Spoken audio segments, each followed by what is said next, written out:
aí, gente boa de Deus, espalhada pela face da terra, nesse segundo dia do ano de 2017.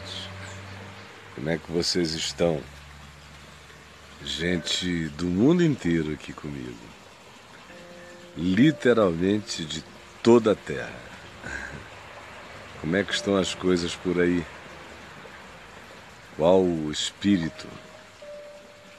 Qual a luta?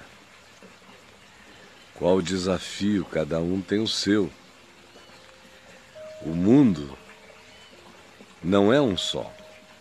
A Terra é uma só. O mundo não. O mundo são quase 7 bilhões de mundos. Porque o mundo é o meu olhar. O mundo é o seu olhar, é o seu perceber. Esse é o mundo. O mundo é particular. A Terra nos é comum.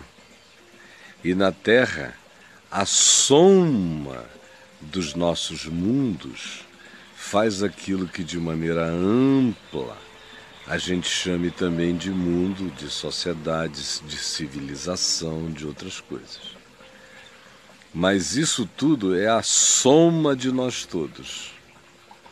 Não existe mundo sem nós.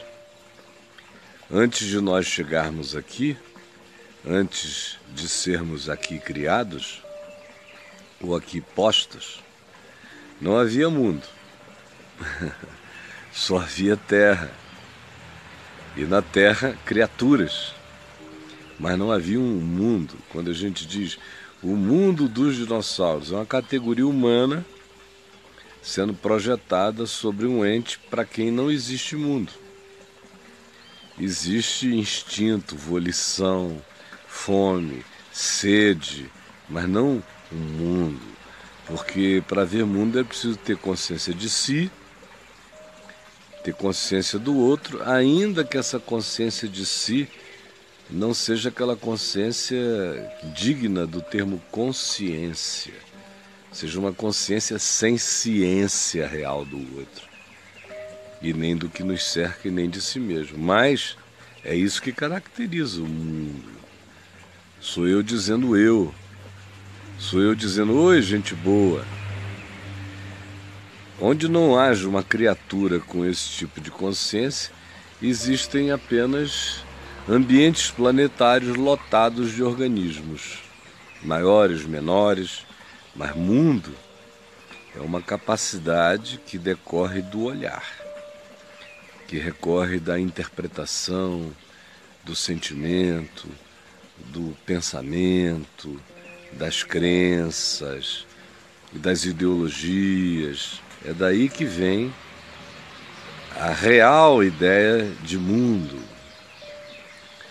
No Novo Testamento, vocês sabem, pelo menos quem me ouve há muito tempo já está cansado de saber, que nós lidamos sempre com uma categoria diversa de mundo. A mesma palavra no Novo Testamento caracteriza coisas diferentes.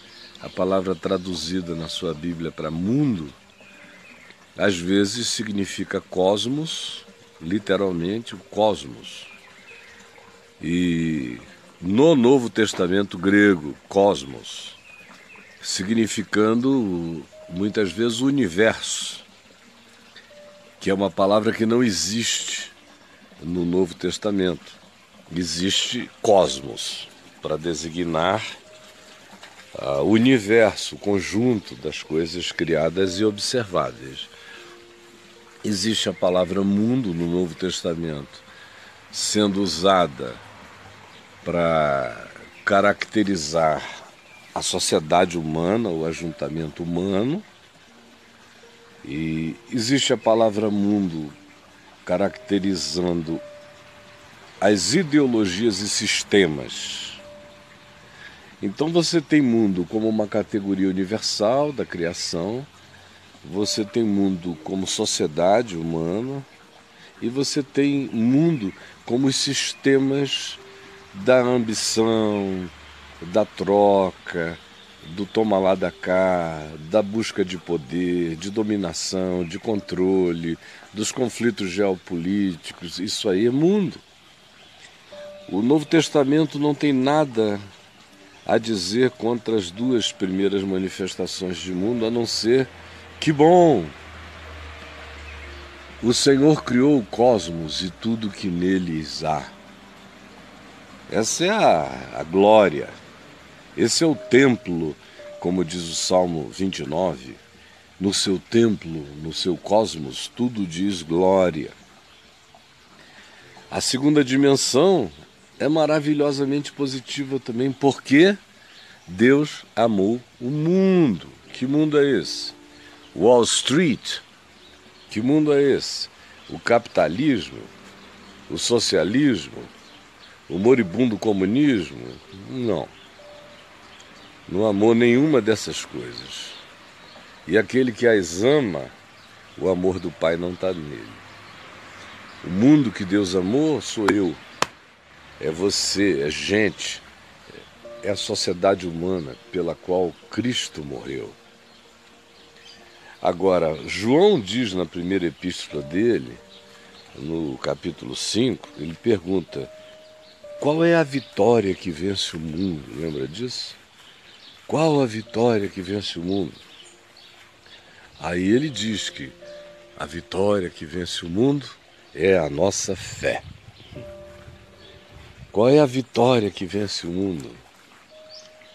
A vitória que vence o mundo é a nossa fé. Essa é a vitória que vence o mundo. Que mundo?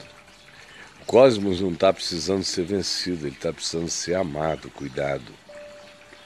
A sociedade humana não precisa ser vencida, ela precisa ser incluída, amada, acolhida, como Deus fez, Ele que amou o mundo. Agora, tem um mundo que precisa ser vencido. E esse mundo que precisa ser vencido é justamente esse que a gente não entende que tem que vencer. É justamente esse que a gente acha que bem-aventurado é aquele que melhor dele se sirva. É esse que cada dia tem mais adepto entre os crentes fanáticos, politicamente falando, ideologicamente falando, vão ficando capazes de odiar por causa do mundo. Ai, Jesus, qual é a vitória que vence o mundo? Aí João diz: a vitória que vence o mundo é a nossa fé. A nossa fé não significa o nosso corpo de doutrinas, que na realidade não significa absolutamente nada. Nada, isso é só você que acha que Deus, os anjos e sabe lá mais quem se interessa no seu conjunto de doutrinas. Não. A fé que vence o mundo não é um compêndio, não é uma sistematização, não. A fé que vence o mundo é a mesma fé que tem vencido o mundo desde sempre. Desde o primeiro humano, desde Abel para cá, aquela é a mesma fé que vence o mundo. É a fé na sinceridade, a fé no amor, é a fé na justiça, é a fé na verdade, é a fé na esperança, é a fé na vida, é a fé, sobretudo, no desígnio do amor de Deus por nós, por cada um de nós. Esta é a fé que vence o mundo. Como diz o livro de Hebreus, no capítulo 11, quando fala da fé, dessa certeza de viver para o melhor, coisas que se esperam. Não são as piores coisas que se esperam, as melhores. E trabalhar na direção delas, elas não existem, eu as antevejo pela fé. A fé é a possibilidade elevada ao infinito. Por isso é que os impossíveis dos homens são possíveis para Deus. Elas não existem ainda, mas eu as antevejo e busco-as. Me empenho por elas. Isto é fé. Certeza das coisas boas que se esperam, das coisas da vida que se esperam. E a convicção de fatos que já são mais do que reais, embora habitem ainda a dimensão do invisível, não tenham se materializado, mas a fé já factualiza o existente como algo concreto em mim, mesmo antes de ele existir. Fé que vence o mundo. É a fé na ressurreição dos mortos, que não se entrega nunca, que não baixa a cabeça nem para a morte. É a fé na ressurreição. Fé na ressurreição é a fé que vence o mundo. Todos os mundos, os piores mundos, as piores horas e gerações. Eu creio na ressurreição. Sou invencível até quando me matam. Sou invencível sempre. Eu creio na ressurreição. Neste ano de 2017, eu quero estimular você a ser um ser humano de fé. Não dessa fezinha boba do livro de Efésios. Não.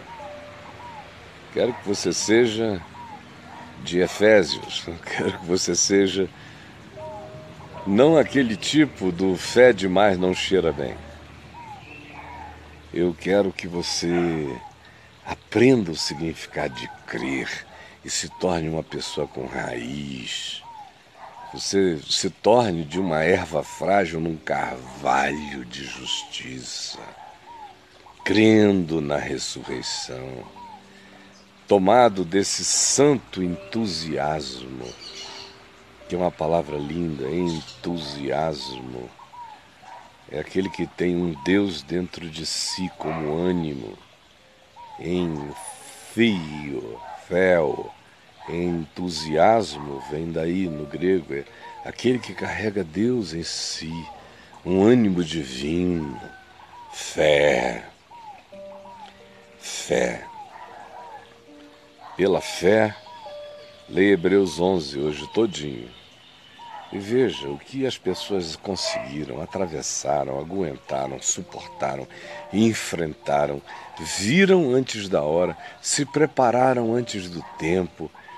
É fé como previdência, é fé como antecedência, é fé como resistência, é fé como perseverança, é fé como consciência numa era sem consciência, é fé como certeza da ressurreição mesmo ante a morte.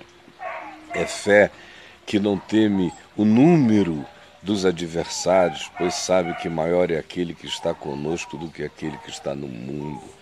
Essa é a fé que suporta tudo, que aguenta tudo, que vê regimes caírem, ideologias morrerem, impérios acabarem, arrogâncias serem esfaceladas, e a gente continua aqui. Fé.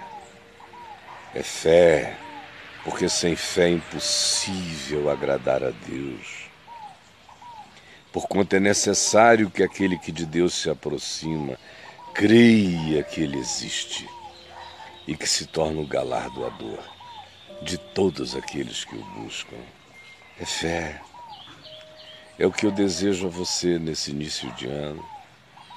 E peço a você que compartilhe com todos os seus amigos na rede. Todos. É essa palavra simplesinha aqui, dita do fundo do meu quintal, tem o poder de transformar a existência de milhões de pessoas. Milhões. Foi assim desde Abel. Vai ser assim sempre. Este é o poder que vence o mundo. Você crê? Um beijo para todos vocês. Quem quiser saber, alguém me perguntando aqui sobre Gênesis 6:12, entra no meu portal, filho. Tudo isso está escrito lá. Tudo que vocês perguntam aqui, perguntem antes ao portal Caio Fábio. Campo de pesquisa, Nefilim, Gênesis 6, dilúvio, bububu, blá, perguntem lá, tá bom?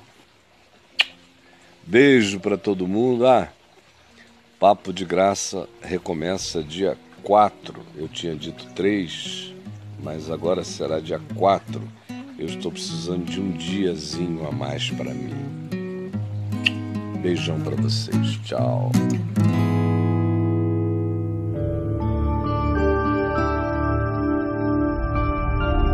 Vem IVTV. O canal é você.